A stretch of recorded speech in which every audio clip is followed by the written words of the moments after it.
सुरेश भाऊ नमस्कार. आज तुम्ही जुन्नर शहरामध्ये आलात, काय कारण नेमकी? नमस्ते सर्वांना, जय शिवराय. या ठिकाणी यायचं कारण खरं तर आपल्या आदिवासी भागातील काही जे महिला कामगार जे त्या ठिकाणी शेतांमध्ये मजूर म्हणून काम करतात, त्यांचं 9 महिन्यापूर्वी एक सोन्याचं गंठण एका गाडीमध्ये हरवलं होतं, एस टीमध्ये हरवलं होतं. 9 महिन्यापासून खरं तर ते तळतळ करत होते. आपल्या आदिवासी भागातील आहेत, गरीब आहेत. आणि त्यांनी सांगितलं की माझ्याकडे ते 10 दिवसापूर्वी आले, म्हणले दादा नारायणगावमधील या व्यक्तीला हे गंठण सापडले, याची आम्हाला पूर्णपणे माहिती मिळाली. मग आम्ही त्या व्यक्तीला बोलून घेतलं.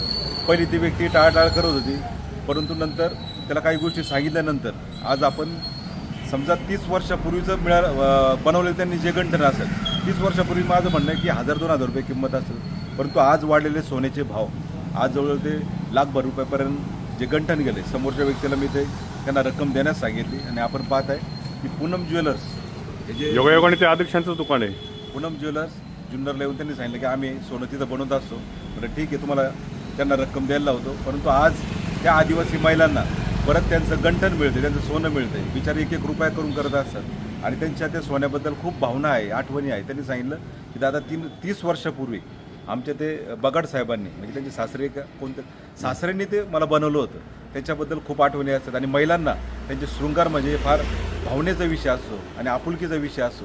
आज परत 9 महिन्यांनी त्यांना परत गंठण आपण सुपूर्द करतोय. मला वाटतं याच्यासारखी दुसरी समाधानाची आणि आनंदाची गोष्ट कुठे नसेल. ठीक आहे भाऊ, चला.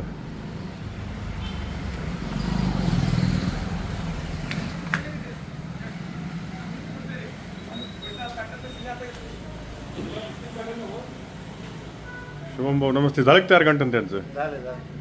भाऊ दाखवा.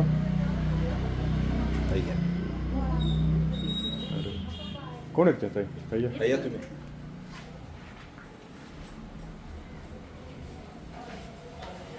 काय घटना झाली होती नेमकी? आम्ही तळरान बस म्हणजे जुन्नरवरून तळरान बसनी आमच्या बगाडवाडी या गावाकडे चाललो होतो. बरं. आमचं गळ्यातलं बसमध्ये पडलं, पण म्हणजे आम्हाला माहित नाही ते कुणी कापलं का आमचं तुटून पडलं. सुरेश भाऊंकर तुम्ही कसे पोहोचले? मग सुरेश भाऊंकडे आम्ही मदतीसाठी गेलो. मग आम्ही त्यांना बोललो का दादा आमची हे लोक टाळाटाळ करतात, आमच्या प्रश्नांची उत्तरं देत नाही, मग आम्ही काय करू, आम्ही एकदम गरीब माणसं. म्हणजे तुम्हाला माहित होतं त्या व्यक्तीकडे, पण तो द्यायला टाळाटाळ करत होता? हो, टाळाटाळ म्हणजे ते बोलले का कॉलवर सांगतो, पण ते कॉलच करत नव्हते. मग आम्ही दादांचा संपर्क साधला. मग दादाने आम्हाला लय म्हणजे हेलपट्टे वगैरे काहीच मारायला नाही लावले. एकदाच गेलो आणि आज गेलेलो. आज त्यांनी आमचं फायनल सगळं म्हणजे आमची वस्तू, आता तेव्हाच्या काळात ते भले मी म्हणते 10,000ला असो किंवा 2,000ला असो, पण त्यांनी आम्हाला आताच्या बाजारभावानुसार पैसे दिले. आताच्या बाजारभावानुसार म्हणजे काय असं ते पैसे दिलेत. आता कसं आहे माहिती का, थोडं अलीकडे पलीकडे, पण त्यांनी आम्हाला म्हणजे चांगली मदत केली आणि एक भाव म्हणून आमच्या पाठीमागे ते उभे राहिले. किती महिने तुम्हाला हेलपटे मारायला लागली यासाठी? हेलपटे म्हणजे जेव्हा माहीत झालं ना त्याच्यावरती आम्ही 8 महिने हेलपटे मारत होतो, पण आम्हाला अशी परफेक्ट उत्तरच भेटत नव्हतं. म्हणजे मिळाले ही आशा बी तुम्ही सोडून दिली होती? हो, आशा पण सोडून दिली ती, पण आपल्या सुरेश दादा वाजगेंमुळं आम्हाला चांगलं म्हणजे त्यांनी इतकं म्हणजे आम्हाला बहिणी आणि पाठिंबा दिला. आणि आम्हाला त्यांनी जास्त आमचा वेळ न घेता आम्हाला 1 तासात आमचा प्रश्न सॉल्व करून आम्हाला पैसे त्यांनी त्यांच्याकडून आमच्या वस्तूचे आम्हाला मिळवून दिले आणि आम्ही सोनं पण घेतलं. खरं तर भाऊंनी आता सांगितलं तुमचा हा दागिना जो आहे हो, तो तुमच्या सासऱ्यांनी काय केला होता, काय आठवणी जुन्या त्या?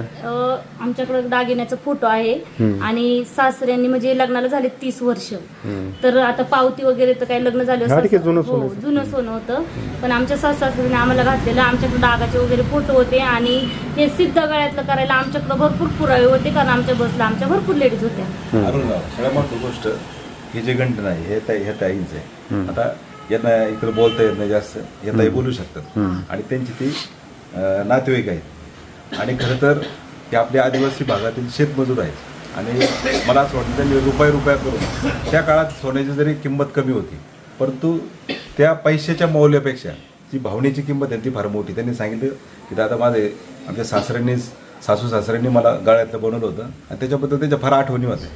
आणि खरं तर अशा महिलांना किंवा अशा ज्या आपल्या महिला भगिनी आहेत यांना त्या दागिन्याबद्दल, त्या मूल्यापेक्षा, त्या किमतीपेक्षा त्याच्याबद्दल आठवणी आणि त्यांच्याबद्दल ज्या भावना असतात ह्या फार मोठ्या आहे, त्याला कुठली किंमत नाही. आणि खरं तर ही सगळ्या गोष्टी मला सांगितल्यानंतर आदिवासी महिलांनी किती हेलपाटे मारले. आज सगळे आपण पाहतोय सगळे निवडणुकांमध्ये अडकलेत. यांनी माझ्यावर त्यांनी कुठून तरी माझा संपर्क मिळवला यांनी मला फोन केला आणि आपण पाहतोय की आज त्यांना त्यांचं गंठन परत त्यांच्या गळ्यात येते. मला वाटतं हाच फार मोठा अरुण आनंद आहे. योगायोगाने तुम्ही काजळे साहेबांच्या दुकानामध्ये आलात, त्यांनी ते कसं सहकार्य केलं तुम्हाला? त्यांचं तर आम्हाला पहिल्यापासून चांगलंच सहकार्य, कारण आम्हाला नारायणगावला म्हणत होते दादा आपण इथं करू, पण मी दादांना सांगितलं तर दादा नाही, आमचं जुने आप्पा दादा काजळेत, आम्हाला आमच्या दुकानात जायचं आणि आम्हाला तिथंच आम्हाला वस्तू घ्यायची, आम्ही तिथंच जाणार. मग दादा पण आमच्यासाठी तिथून परत इथं आले. सुरेश भाऊ, खरं तर त्यांची संक्रांत खऱ्या अर्थानं तुम्ही गोड केलेली आहे. नाही, खरं तर मला वाटतं संक्रांतीच्या दिवशी तयार होते नाही का तुम्ही? हो. आणि खरं तर अरुणराव तुम्ही पाहता यांच्या चेहऱ्यावर समाधान घेतले आणि ज्यावेळेस ते माझ्याकडे आले होते त्यांच्या चेहऱ्यावर जो तणाव होता, जे टेन्शन होतं, त्या ताईंच्या डोळ्यातलं पाणी नंतर माझ्यासारख्या कार्यकर्त्याला मी पाहू शकलो नाही. कारण त्यांचं जे दुःख होतं, त्यांनी सांगितलं की दादा आम्ही रोज शेतमजुरीचं जाऊन काम करतो, बनकर फाट्यावर जाऊन आम्ही त्या ठिकाणी काम करतो, बिचारल्या ताईला बोलता पण येत नाही. म्हणून कुठले येत आहे तुम्ही? गाव कोणतं? बगडवाडी. आता तुमचा दागिना तुम्हाला सुरेश भाऊमुळे परत भेटला आहे, काय कसं वाटतंय? बरं वाटतंय. भोळी बाबडी जनता आहे भाऊ, त्यांना बोलता देखील येत नाही व्यवस्थित.